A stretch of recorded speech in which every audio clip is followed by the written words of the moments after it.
Η τέχνη πρέπει να είναι δωρεάν, ο καλλιτέχνης πρέπει να πληρώνεται. Ενώ οι δημιουργοί, μουσικοί, τραγουδιστές, δισκογράφοι, εκδότες, δικηγόροι, νομοθέτες πασχίζουν να λύσουν το γόρδιο δεσμό, η μουσική βιομηχανία παράγει και μοιράζει χρήμα. Θα πέσει πολύ χρήμα, κύριε Μιχαλάκη. Έχουμε ετοιμάσει κάτι τραγουδάρες που θα ραγίσουμε καρδιές.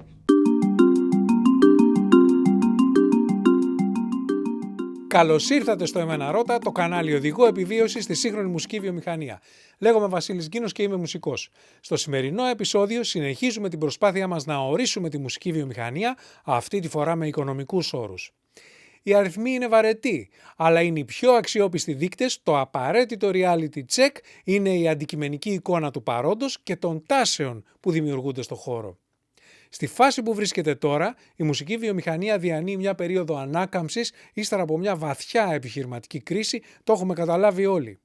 Αλλά δεν είναι η πρώτη φορά που η μουσική βρίσκεται αντιμέτωπη με νέα δεδομένα που επηρεάζουν τα οικονομικά της. Στον ορισμό της βιομηχανίας περιλαμβάνεται η εφαρμογή νέων τεχνολογιών και η μουσική βιομηχανία δεν αποτελεί εξαίρεση. Σκεφτείτε τη συγκερασμένη κλίμακα και την εμφάνιση του πιάνου.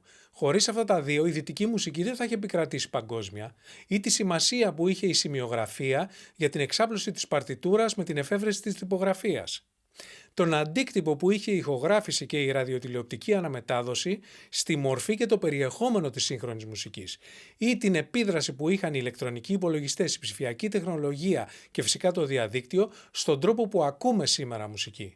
Η μουσική βιομηχανία πάντα αντιμετώπιζε τεχνολογικές προκλήσεις, τις οποίες μετά από μια περίοδο προσαρμογής ξεπερνούσε με επιτυχία. Μια τέτοια περίοδο διανύουμε και τώρα. Το βινίλιο επικράτησε από την καθιέρωσή του στα μέσα της δεκαετίας του 50 μέχρι το 1983, οπότε έδωσε τη θέση του στην κασέτα και στο Walkman. Το CD που εμφανίστηκε την ίδια χρονιά χρειάστηκε μόλις μια οκταετία για να εκτοπίσει την κασέτα. Από το 1991 οι πωλήσεις αυξάνονται ραγδαία και το 1999 η βιομηχανία σημείωσε ρεκόρ πωλήσεων, ένα ρεκόρ που βοηθήθηκε από την εμφάνιση του MTV και την οπτικοποίηση της μουσικής. Φτάνοντας το 1999, το CD είναι ο αδιαφιλονίκητος βασιλιάς της αγοράς, εκμηδενίζοντας τις πωλήσεις του βινιλίου και της κασέτας. Φαίνεται όμως πως ο φυσικός φορέας είχε εξαντλήσει την εμπορική του δύναμη και καθώς η βιομηχανία δεν έβρισκε ικανοποιητική απάντηση στην πειρατεία του μέσου, η πτώση των πωλήσεων επιταχυνόταν συνεχώς. Τελικά η απάντηση βρέθηκε στα νόμιμα downloads, τα οποία ευνοήθηκαν και από την εξάπλωση του διαδικτύου. Τα downloads εμφανίστηκαν το 2005 και κέρδιζαν συνεχώς έδαφος, αλλά δεν πρόλαβαν να σκοτώσουν το CD. Το 2011 η ψηφιακή τεχνολογία διεκδικεί τη μουσική αγορά με το streaming. Το 2016 η συνδρομητική ροή εξαφάνισε το CD, μείωσε τα νόμιμα downloads και ανέκοψε την ελεύθερη πτώση της μουσικής αγοράς. Δεν είναι υπερβολή να πούμε ότι το streaming έσωσε τη μουσική βιομηχανία. Αυτό είναι το γράφημα των καθαρών εσόδων της παγκόσμιας δισκογραφίας, των ηχογραφημάτων δηλαδή, από το 1999 μέχρι σήμερα. Οι μπλε στήλες είναι οι φυσικοί φορείς, δίσκοι, κασέτες, CD. Το 1999 είχαμε ένα ρεκόρ πωλήσεων, 25 δις και κάτι, τα μεγαλύτερα έσοδα που είχε ποτέ η παγκόσμια δισκογραφία. Παρά την μετακίνηση των ακροατών στον ψηφιακό κόσμο του διαδικτύου, τα έσοδα από το νόμιμο download είναι πολύ λιγότερα από τις πωλήσεις του φυσικού φορέα, οι οποίες μειώνονται εντυπωσιακά κάθε χρόνο. Η μικρή αύξηση στις πωλήσεις βινιλίου οφείλεται κυρίως στην απαξίωση του CD και όχι τόσο σε κάποια δυναμική του ίδιου του μέσου.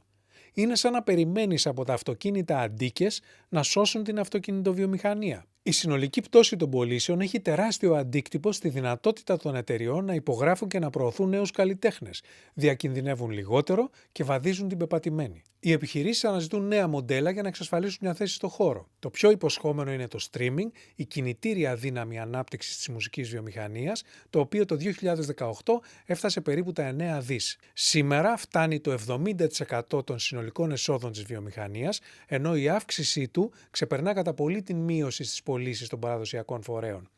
Το μηχανικό δικαίωμα από την ψηφιακή αναμετάδοση, αυτό δηλαδή που συλλέγει το Sound Exchange, αυξήθηκε ανάλογα. Τα έσοδα από συγχρονισμό παραμένουν σταθερά.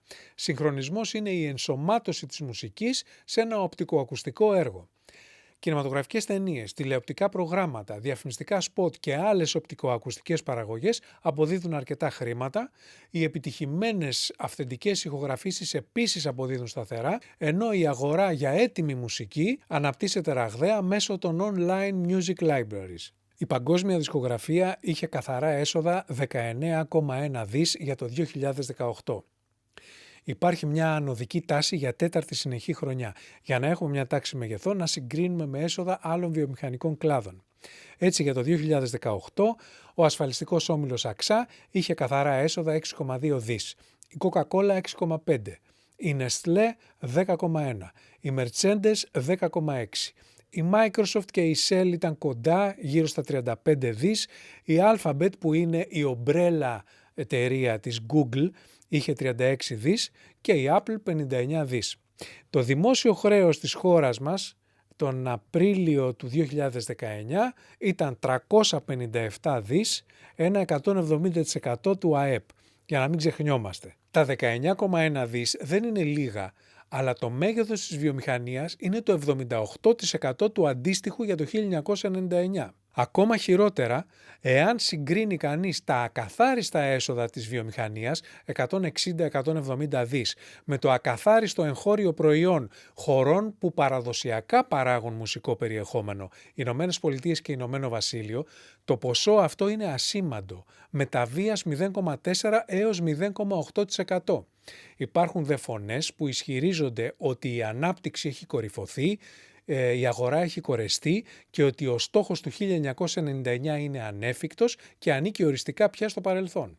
Την ανησυχία αυτή προκαλεί το γεγονός πως η άνοδος του streaming, που ευθύνεται για το 50% των συνολικών εσόδων της βιομηχανίας, επιβραδύνεται στις αναπτυγμένες χώρες όπως οι ευρωπαϊκές, οι Ηνωμένες Πολιτείες, η Ιαπωνία, η Αυστραλία και άλλες. Αντίθετα, εξαπλώνεται γρήγορα στις αναπτυσσόμενες χώρες, Κίνα, Ινδία, Λατινική Αμερική κτλ. Εκεί όμως ο μέσος ακροατής δεν έχει την οικονομική δυνατότητα να πληρώνει $7 το μήνα, με αποτέλεσμα η οικογενειακή συνδρομή στο Spotify, για 6 χρήστες δηλαδή, στην Ινδία, στοιχίζει $2,5. Όταν τα λειτουργικά κόστη ξεπερνούν τα κέρδη από διαφημίσεις και συνδρομές, φαίνεται πως μόνη η ανάπτυξη του streaming δεν αρκεί για να επαναφέρει τη βιομηχανία στις παλιές της δόξες. Διακόπτουμε την κανονική ροή του επεισοδίου για μια έκτακτη ανακοίνωση. Το Δείο Τέχνης του Γιώργου Φακανά οργανώνει ένα νέο σεμινάριο Παύλα Εργαστήρι δισκογραφικής παραγωγής. Στόχος του είναι οι συμμετέχοντες να εξοικειωθούν με όλα τα στάδια μιας τέτοιας διαδικασίας, την σύνθεση, την ενορχήστρωση, την εκτέλεση, την ηχογράφηση, την κυκλοφορία και τη ζωντανή εκτέλεση. Όσοι λοιπόν από εσάς έχετε πρωτότυπα τραγούδια ή ορχιστρικά κομμάτια, στην περιγραφή του βίντεο θα βρείτε λεπτομέρειες και μια φόρμα για να συμπληρώσετε για να μας στείλετε μαζί με τη μουσική σας.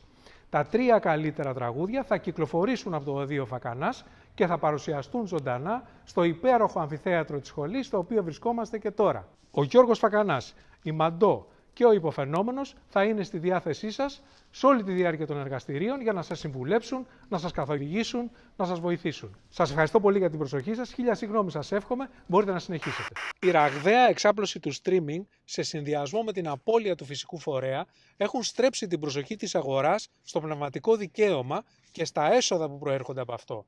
Έτσι εξηγείται και η πρόσφατη έντονη κινητικότητα στο χώρο με νομοθετικές παρεμβάσεις και οι αντιπαραθέσεις μεταξύ καλλιτεχνών και εταιριών σχετικά με τη διανομή των κερδών, οι οποίες πλέον πολύ συχνά καταλήγουν στα δικαστήρια. Οι μεγάλοι παίκτες είναι η εκδοτική κολοσσοί. Οι επιχειρηματικές στρατηγικές τους διαμορφώνουν σε μεγάλο βαθμό τη βιομηχανία και το πνευματικό δικαίωμα, αλλά έχουν να αντιμετωπίσουν τη συνεχιζόμενη μετεωρική άνοδο ανεξάρτητων εταιριών και καλλιτεχνών, οι οποίοι με τη σειρά τους επηρεάζουν τη μουσική επιχειρηματικότητα. Το 80% των νέων κυκλοφοριών παράγεται από ανεξάρτητους καλλιτέχνες και εταιρείες. Το 2018 η Warner Music παρουσίασε τη μεγαλύτερη άνοδο, φτάνοντας στο 18%. Μάλιστα πρόσφατα ξαναμπήκε στο χρηματιστήριο από όπου είχε αποχωρήσει. Η Sony βρίσκεται στο 21%, 1,5% πιο κάτω σε σχέση με το 2017, ενώ η Universal έχει ένα 31%, ένα εντυπωσιακό 10% πάνω από τη Sony. Βέβαια η Sony έκανε μια αλλαγή στα λογιστικά της, στον τρόπο που υπολογίζει τα έσοδα και πιθανόν αυτή η μεγάλη διαφορά να οφείλεται εκεί. Σε κάθε περίπτωση η Universal έχει να αντιμετωπίσει τους ανεξάρτητους, οι οποίοι έχουν ίσο μερίδιο αγοράς. και μάλιστα με αύξηση 4 φορές μεγαλύτερη σε σχέση με άλλες χρονιές. Το ποσοστό αυτό το 30% των ανεξάρτητων είναι πολύ μεγαλύτερο, μπορεί να φτάνει και το 38%, γιατί μέσα στα έσοδα των μεγάλων συμπεριλαμβάνονται και ανεξάρτητες εταιρείες που διανέμουν. Η εικόνα της μουσικής βιομηχανίας σήμερα έχει 3 κύρια χαρακτηριστικά.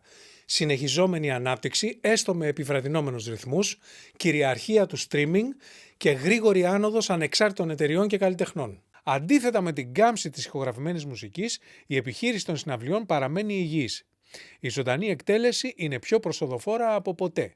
Η εμπειρία μιας ζωντανής παράστασης είναι πιο πλήρης και έντονη σε σχέση με την ακρόαση μιας ηχογράφησης ή την παρακολούθηση ενός βίντεο, τα οποία πια θεωρούνται προωθητικά μέσα της ζωντανής εμφάνισης. Η αξία της παγκόσμιας συναυλιακής σκηνής αυξάνεται 3 με 4% το χρόνο και υπολογίζεται ότι στην επόμενη πενταετία θα φτάσει τα 30 δισεκατομμύρια. Τις μεγαλύτερες πωλήσεις εισιτηρίων έχουν τα παραδοσιακά μεγάλα ονόματα, όπως είναι η U2, οι Guns N' Roses, η Metallica, η Depeche Mode, ο Paul McCartney και οι Rolling Stones. Στη μέση της οικονομικής κρίσης, γύρω στο 2010 με 2011, ξεκινάει η άνθηση της ηλεκτρονικής χορευτικής μουσικής. Οι εκδηλώσεις μαμούθ της EDM σκηνής συγκεντρώνουν μεγάλα ακροατήρια σε διεθνή κορυφαία φεστιβάλ EDM. Οι DJs είναι τα νέα μουσικά είδωλα σε πείσμα της προκατάληψης που δεν θεωρεί μουσικά όργανα τα DEX.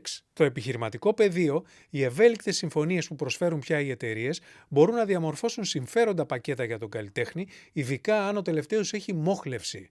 Τι είναι μόχλευση? Κοινό, ακόλουθους, views, φήμη, πωλήσεις, εισιτήρια, οτιδήποτε μπορεί να χρησιμεύσει σαν διαπραγματευτικό όπλο.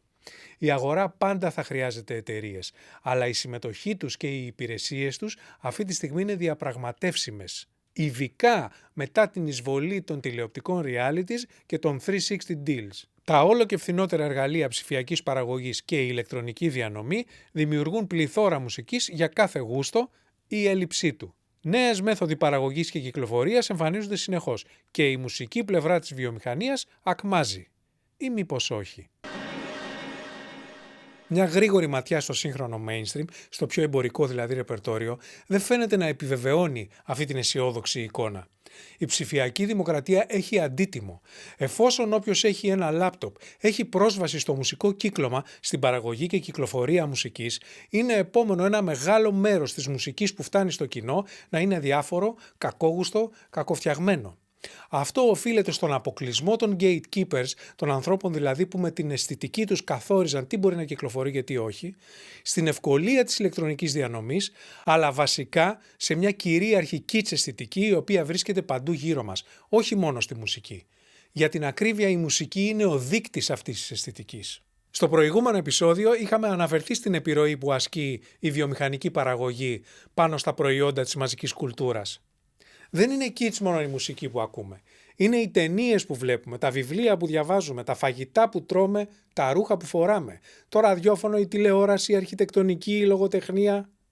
Καταδικάζουμε τα realities, τα σκυλάδικα και τις τηλεταβέρνες, αλλά τα πρωινάδικα, η πολιτική σκηνή και το αστικό μας περιβάλλον είναι εξίσου kitsch με τη Nicki Minaj, τη Lady Gaga, το GNTM, τα Mad Video Awards και τα κόκκινα χαλιά στα Oscars. Χρωστάμε μια μεγάλη συζήτηση για την αισθητική και το kitsch, αλλά σε αυτό το σημείο ας αρκεστούμε στο εξής. Όχι, δεν τέλειωσε το ταλέντο, απλά είναι και θα είναι σπάνιο και μονάκριβο, ενώ οι διάφοροι βαθμοί μετριότητας διαχρονικά είναι ο κανόνας. Την εποχή του μπαρόκ και της αναγέννησης, του swing, του rock and roll, του classic rock, μαζί με τα μεγαλοφυή έργα γράφονταν και πολλά αδιάφορα, ασήμαντα, τα οποία δεν θυμάται σήμερα κανείς. Παλιά η παραγωγή πέρναγε από 40 κόσκινα για να φτάσει στον ακροατή.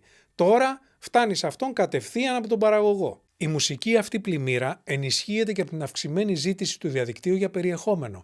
Αυτό το επίμονο scrolling για νέες ειδήσεις, εικόνες, μουσικές, αφηγήματα, από την αβεβαιότητα της επιτυχίας ενός προϊόντος που είναι χαρακτηριστικό των πολιτιστικών βιομηχανιών.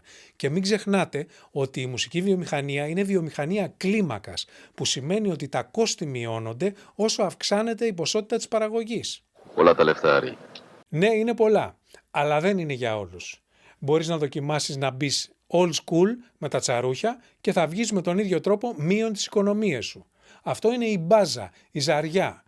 Αποκλειστικός καθοριστικός παράγοντας είναι η τύχη. Μπορείς όμως να μπεις προσεκτικός και συνειδητοποιημένος, με κομπιουτεράκι όπως λέγει ένας φίλος, και τότε έχεις τις ίδιες πιθανότητες με τον υπόλοιπο ανταγωνισμό. Δεν υπάρχει εύκολος τρόπος να πετύχεις, οι επιτυχίες μέσα σε μια νύχτα είναι μύθος. Και όταν συμβαίνουν, ακολουθούνται κατά κανόνα από πτώση με την ίδια ταχύτητα. Η διαπίστωση αυτή ανοίγει τη συζήτηση για την ελληνική πραγματικότητα. Το φιλόδοξο θέμα του επόμενου επεισόδιου είναι η μουσική βιομηχανία στην Ελλάδα σήμερα. Μέχρι τότε γραφτείτε στο Εμένα Ρώτα και πατήστε και το καμπανάκι δίπλα για να ενημερώνεστε για τα καινούργια βίντεο. Στο vasilisginos.com θα βρείτε τα βιβλία, τη μουσική, το blog μου με ανάλογο περιεχόμενο και όλα τα επεισόδια του Εμένα Ρώτα σε μορφή podcast που υπάρχουν και στο Spotify. Μπορείτε ακόμα να γραφτείτε στα μαθήματα για το μουσικό επάγγελμα και την ηλεκτρονική μουσική στο Οδείο Τέχνης του Γιώργου Φακανά για να τα πούμε και από κοντά.